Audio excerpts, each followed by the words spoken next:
और बलि प्रथा के नाम पर तो कई लोगों ने व्यवसाय बूचड़ खाने का लाइसेंस लेके काम करने लग गए हैं। तो ये बूचड़ खाने और बलि प्रथा धार्मिक स्थल पे पूर्ण रूप से सरकार के द्वारा हस्तक्षेप करके भी बंद करना चाहिए, ताकि लेकिन लोग मांसाहारी प्रवृत्ति को अपनाए जा रहे हैं। उसके दुष्प्रभाव ये हो रहे हैं कि लोगों का लीवर, लोगों का किडनी, लोगों का बीपी, लोगों का हार्ट खराब हो रहा है। और अगर मांसाहारी प्रवृत्ति से मांस का भक्षण या जीव का भक्षण कर रहे हैं तो उसमें तामसिक प्रवृत्ति बढ़ती है। In the series of our podcasts, today we are having Dr. Prahlad Sharma with us, a very glorious personality and multi-question activities makes him very special. मैं ये चाहूँगा कि सर का जितना लंबा चौड़ा परिचय वो शायद मुझसे नहीं बन पाएगा, तो रिक्वेस्ट करूंगा डॉक्टर प्रहलाद शर्मा से वो संक्षिप्त में अपना परिचय प्रदान करें। Please sir, welcome to our show. नमस्कार मोहंती सर, मेरा नाम डॉक्टर प्रहलाद शर्मा है और चित्तौड़गढ़ में शिक्षण संस्था, सामाजिक कार्य, एनिमल वेलफेयर के लिए, एनवायरमेंट वेलफेयर के लिए और एजुकेशन के लिए और विभिन्न प्रकार के सामाजिक सरोकारों में कार्य करता आया हूं और कर रहा हूं। और एनिमल्स के बारे में विशेष रूप से जो हैं तो उसमें हम आपके लिए जो आदेश करें। सो सर, एक्चुअली हम काम कर रहे हैं टफार में। टफार ये बोलते हैं teachers association for animal rights. Australia की बहुत ही leading personality, awarded with the highest civilian award, doctor Philip Wollen, उनके आदर्श से अनुप्राणित होकर मेरे जो डायरेक्टर सर हैं श्रीयुक्त योगराज सिंह, तो उनकी मार्गदर्शन पर हम लोग काम कर रहे हैं। और जो लोग आज भी all over India animal rights के लिए कोई प्रोमिनेंट काम करते हैं, उनके लिए एवरी ईयर भी एक 2,50,000 का अवार्ड भी डॉक्टर फिलिप वोलेन अवार्ड करके दिया जाता है। इस साल जैसे कि मैं आपसे बात कर रहा था, कश्मीर के 2 girls are going to get the award. तो हमारा जो पॉडकास्ट का सिस्टम है, ये आप जैसे अनुभवी लोग जो होते हैं उनसे हम उनका व्यूज, विचार और उनका जो व्यक्तिगत मत होता है वो संग्रह करते हैं, उनको अपने चैनल पे ट्रांसमिट भी करते हैं। तो सर 3 सेगमेंट में हम बात करेंगे। फर्स्ट सेगमेंट है कंपाशन, जिसे हम बोलते हैं करुणा। तो सर मैं आपसे ये जानना चाहूंगा, मनुष्य जो अपने आप को श्रेष्ठ सृष्टि मानता है भगवान का, और उसी भगवान की सृष्टि में other animals, plants, birds and many uncountable species are there, तो हम सर्वश्रेष्ठ अपने आप को कहते हुए बाकी जीव जगत के लिए, बाकी जानवरों के लिए जो बर्ताव कर रहे हैं, एनिमल अब्यूज कर रहे हैं, उनको किलिंग कर रहे हैं, ईट कर रहे हैं उनको, तो सही हो रहा है या गलत हो रहा है? अगर गलत हो रहा है तो उसको हम कैसे ओवरकम करें? मैं आपका व्यक्तिगत मत जानना चाहूंगा सर। पशुओं के ऊपर जो हिंसा करते हैं, और मोहंती सर, यह सृष्टि निर्माण में मनुष्य को बनाया, वैसे भी अन्य जीव जंतुओं को बनाया है।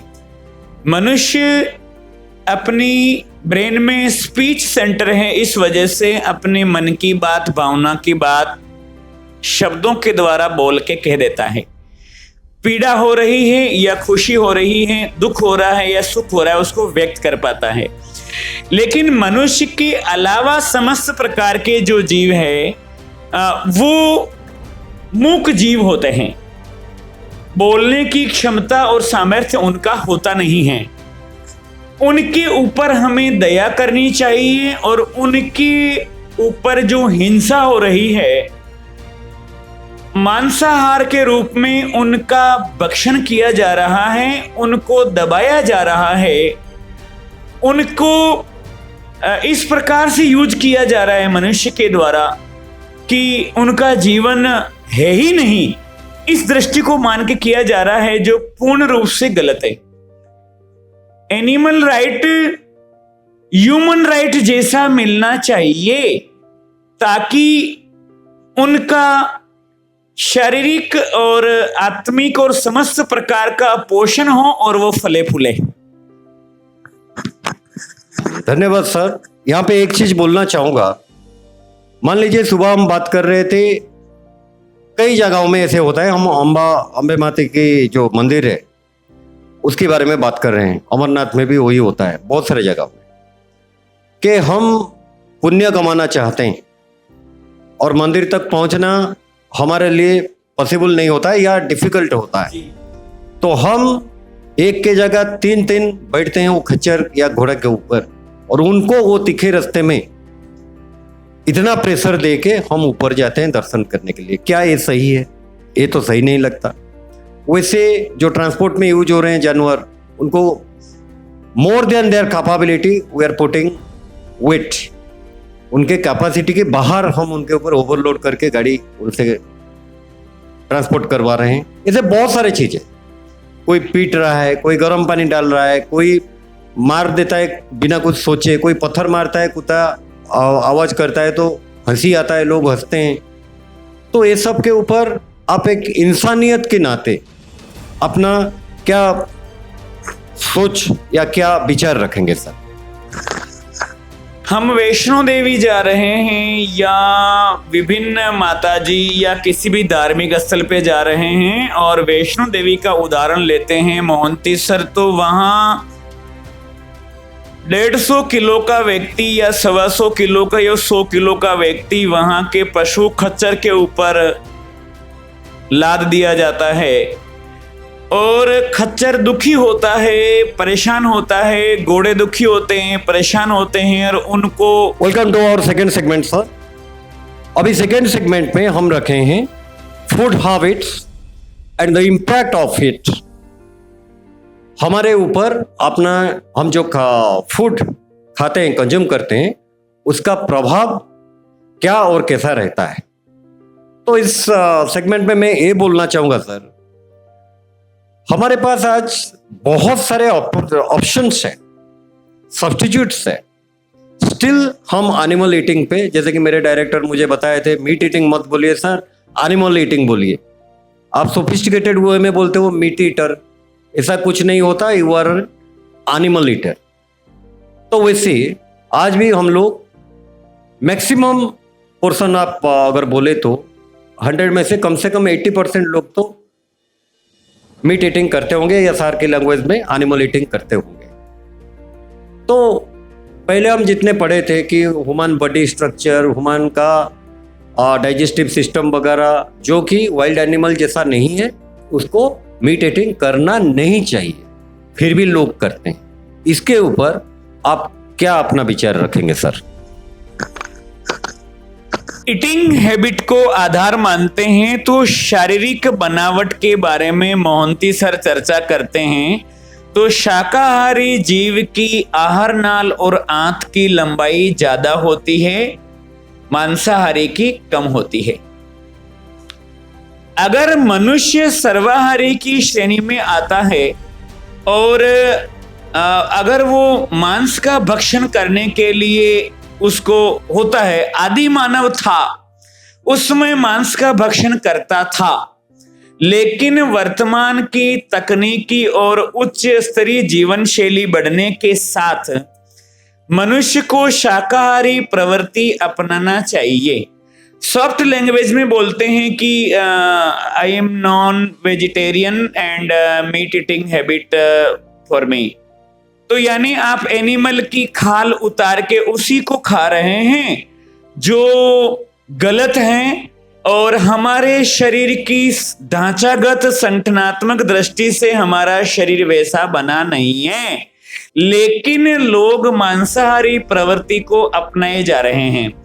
उसके दुष्प्रभाव ये हो रहे हैं कि लोगों का लीवर, लोगों का किडनी, लोगों का बीपी, लोगों का हार्ट खराब हो रहा है और जीवन की अवधि भी घटती जा रही है। और जो व्यक्ति शाकाहारी है उसकी जीवन अवधि, लाइफ स्पान भी लंबा है और उनके लीवर अच्छे है, बीपी अच्छा है, पेंक्रियास ठीक है, किडनी ठीक है, हार्ट ठीक है, डाइजेस्ट सिस्टम की प्रॉब्लम नहीं होती है। इसीलिए मांस भक्षण के साथ अनेक बुराइयां और दुष्प्रभाव आते जा रहे हैं शारीरिक दृष्टि से। और अगर मांसाहारी प्रवृत्ति से मांस का भक्षण या जीव का भक्षण कर रहे हैं तो उसमें तामसिक प्रवृत्ति बढ़ती है, राक्षस प्रवृत्ति बढ़ती है, उसका मन मलिन मेला होता है, जो उस तामसिक प्रवृत्ति से क्रूरता की प्रवृत्ति, सद्विचार नहीं आके कुविचार और बुरी आदतें विकसित होती है। उसकी आंखें, भाव, भंगिमाएं राक्षस प्रवृत्ति जैसी दृष्टिगत होने लग जाती है। ये तामसिक जीवन के समस्त जो लक्षण होते हैं वो सारे मांस भक्षण से मानसिक रूप से और शारीरिक रूप से मनुष्य के शरीर में दृष्टिगत होने लग जाते हैं। और इसकी तुलना अगर हम सात्विक दृष्टि से, सात्विक गुणों से देखते हैं, शाकाहारी दृष्टि से देखते हैं, तो मनुष्य का जीवन स्वर्ग के समान और सदाचार जैसा, परोपकार जैसा दृष्टिगत होता है। तो मांसाहार का भक्षण तो नहीं करना चाहिए इस समस्त दृष्टिकोण के आधार पे। जी सर। तो सर 2015 में वर्ल्ड हेल्थ ऑर्गेनाइजेशन ने एक रिपोर्ट निकाला जिसमें क्लियर कट मेंशन हुआ है कि meat eating invites cancer, it can cause cancer. हम चाहते हैं जैसे कि टबाको हो गया, लिकर हो गया, तंबाकू हो गया, ये सब में सिगरेट हो गया, स्टैट्यूटरी वार्निंग आता है इंजूरियस टू हेल्थ और कॉजेस कैंसर, वैसे मीट ईटिंग कॉजेस कैंसर। इसको हम प्रदर्शन करें तो अच्छा रहेगा, नहीं रहेगा। मेडिकल स्टोर्स हो गया, मीट शॉप्स हो गया, जहाँ जहाँ पे लोगों की नज़र में आ सकता है, तो वहाँ पे हम एक स्टिकरिंग करना चाहते हैं अगर गवर्नमेंट उसको फेवर करे तो। बाकी मैं ये पूछूंगा sir, only characteristics of humans नहीं है, प्रकृति के ऊपर, एनवायरनमेंट के ऊपर भी इसका कोई प्रभाव रहता है क्या? प्रकृति का नाम है सारा सब कुछ बैलेंस करना। एनर्जी के रूप में है एक पूरा खाद्य श्रृंखला, खाद्य जाल, इकोसिस्टम बना हुआ है पूरा। और यह इकोसिस्टम अपने आप में बैलेंस करने के लिए जो मांस का भक्षण करने वाले जीव हैं, परभक्षी कहलाते हैं, प्रीडेटर्स, बाज हुआ, ये सारे, तो वो तो मांस का भक्षण करेंगे। बाकी एक जीव समुदाय की संख्या बहुत ज्यादा बढ़ जाएगी। लेकिन मनुष्य मांस भक्षण के लिए बना हुआ नहीं है। और प्रकृति असंतुलित होगी जब मनुष्य अपनी मूल आदत को छोड़ करके, अपनी शाकाहारी प्रवृत्ति को छोड़ करके अगर मांसाहारी जीवों की ओर अग्रसर होगा तो प्रकृति की जो ढांचागत संरचना में डिस्टर्बेंस होगा और उसके विभिन्न प्रकार के दुष्प्रभाव हमारे सामने दृष्टिगत होंगे। उसका नुकसान भी सर्वाधिक रूप से मनुष्य को ही होता है और हो रहा है। चाहे भूकंप ले लो, चाहे कुछ भी आपदा ले लो, चाहे कोरोना वायरस ले लो या अन्य कोई महामारी ले लो, उसमें मनुष्य ही ज्यादा दुष्प्रभावित हो रहा है क्योंकि मनुष्य प्रकृति के साथ छेड़छाड़ कर रहा है। और मनुष्य के अलावा जो अन्य जीव है, अब गाय शुद्ध रूप से शाकाहारी है, बकरी शुद्ध रूप से ऊंट शाकाहारी है। Once more, welcome to the third segment. अभी इस श्रृंखला में अपना जो पॉइंट ऑफ टॉक है वो है animal sacrifice in the name of gods. 21st century खत्म होने को आए सर, हम 21st सेंचुरी में है। चंद्रयान हो गया, सुनीता विलियम्स 9 महीने स्पेस में रह के आ गए और जमाने में क्या क्या डेवलपमेंट्स नहीं हो गया। बट अभी भी हम में से कुछ या हमारे जैसे कुछ लोग अभी भी भगवान के पास, भगवान के नाम पर पशुओं का बलि, उसमें विश्वास करते हैं और वो प्रथा अभी भी चल रहा है। अगर हम मानते हैं भगवान हम सबको सृष्टि किया है, तो हम जैसे कि भारतीय संस्कृति है, वसुधैव कुटुंबकम, the whole world is one family and every sentient is a family member there. तो एक ही घर के मेंबर होते हुए हम स्ट्रंगर है, इसलिए वीकर सेक्शन के ऊपर हमेशा टॉर्चर करते हैं। अल्टीमेटली उनको भगवान के नाम पर भी किलिंग करते हैं, जिसको हम बलि प्रथा बोलते हैं। इसके ऊपर मैं जानता हूँ, मुझे अनुभव है, आपके ज्ञान के साथ साथ आपका एक्सप्रेशंस। तो मैं चाहता हूँ बलि प्रथा के ऊपर उसका औचित्य, उसका नेगेटिविटी, पॉजिटिव एस्पेक्ट अगर कुछ है तो उसके ऊपर आप थोड़ा आलोकपात करें। बिल्कुल सर, धार्मिक दृष्टि से ये एक मिथक चलता आया है कि कालिका माता, कामाख्या देवी, पूर्वी राज्य त्रिपुरा में त्रिपुरा सुंदरी, या विभिन्न शहरों में, पूरे देश के विभिन्न जिलों में, विभिन्न गांवों में विभिन्न देवी देवताओं के स्थान पर बलि प्रथा का प्रचलन है, जिसमें मुर्गे की, बकरे की या भैंसे की या विभिन्न जीवों की जो मूक जीव है उनकी बलि देने की प्रथा है, जो वर्तमान संदर्भ की और सभ्य समाज की दृष्टि में और 21वीं शताब्दी के लिए सरासर गलत है और यह बंद होनी चाहिए। क्योंकि कहीं पर भी वैज्ञानिक दृष्टिकोण से, धार्मिक दृष्टिकोण से देखा जाए तो किसी मूक जीव को काट करके किसी देवी देवता को प्रसन्न करने का जो प्रचलन है यह गलत है। ऐसा होने से कोई देवी देवता प्रसन्न नहीं होते हैं। अध्यात्म की दृष्टि से देखा जाए या धार्मिक दृष्टि से देखा जाए या विज्ञान की दृष्टि से देखा जाए तो अगर जीव की बलि दे दी जा रही है, क्योंकि वो बोलता नहीं, अपनी भावना व्यक्त नहीं कर सकता है, और क्यों नहीं, मैं तो ये कहना चाहता हूं कि उसको छोड़ करके स्वयं को बलिदान करवाया जाए, अपने बच्चे को करवाया जाए तो कितना दर्द होगा, कितनी पीड़ा होगी। वही दर्द, वही पेन मन का और शरीर का उस मूक जीव के भी होता है जो बोल नहीं सकता है। तो ये जो बलि प्रथा, ये जो नवरात्रि का जो पर्व आता है, या विभिन्न राज्यों में, देश के अलग अलग क्षेत्रों में अलग अलग परंपरा है, उसको निर्वाह करने के लिए जीव की हत्या की जाती है। और बलि प्रथा के नाम पर तो कई लोगों ने व्यवसाय बूचड़ खाने का लाइसेंस लेके काम करने लग गए हैं। तो ये बूचड़ खाने और बलि प्रथा धार्मिक स्थल पे पूर्ण रूप से सरकार के द्वारा हस्तक्षेप करके भी बंद करना चाहिए, ताकि एनिमल राइट्स और एनिमल का संरक्षण और बचाव किया जा सके। Thanks a lot, sir, for your valuable words. Ultimately, यही चीज हम क्यों नहीं समझते, या जानबूझ के, कल मैंने एक दूसरे संप्रदाय से बात कर रहा था, उन्होंने बोला जैसे आपकी बलि प्रथा है, हमारा कुर्बानी है, बट कुर्बानी में हमारा एक लक्ष्य रहता है जो गरीब लोगों को कभी खाना नसीब, वो इनकी लॉजिक था कि एक अगर कोई जानवर कटता है, उसको अगर 100 लोगों के पेट में वो खाना जाता है तब तो वो पुण्य का काम है, क्योंकि गरीब लोग खर्चा करके कभी मीट मछली खा नहीं पाते हैं। तो कुर्बानी की जो मंस होता है उसको बांट देना हमारा धर्म बोलता है, बट आजकल लोग वो नहीं करते, वो सारा अपने घर में रखते हैं, 4 दिन तक फ्रिज में रखते हैं, उसको खाते हैं, गरीबों में बांटते भी नहीं है। तो that was the different psychology what was just linked with their tradition and customs of worshipping.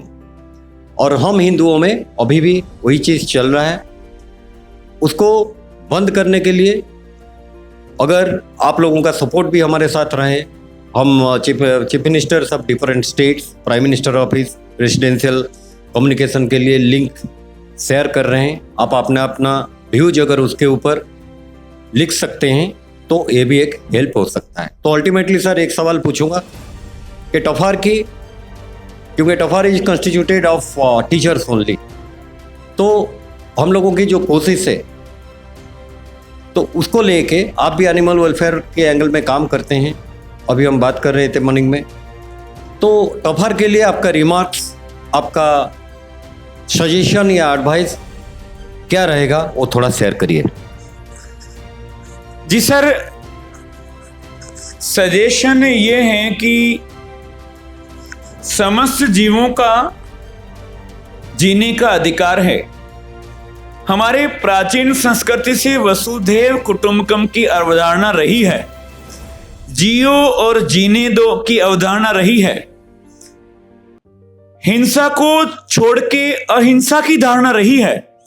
इन समस्त परिकल्पनाओं को सिद्ध करते हुए भारतीय संस्कृति को और समस्त जीवों के अधिकारों को बचाव करते हुए, उनको संरक्षण देते हुए, उनको प्रोत्साहित, पोषित, पल्लवित करना होगा। पशु बलि बंद करनी होगी और जीवों को मार करके उनके मांस का जो भक्षण किया जाता है, बूचड़ खाने, अन्य चीजें बंद करनी होंगे। पशु क्रूरता, तीर्थ यात्रा जाते हैं और खच्चर घोड़े पर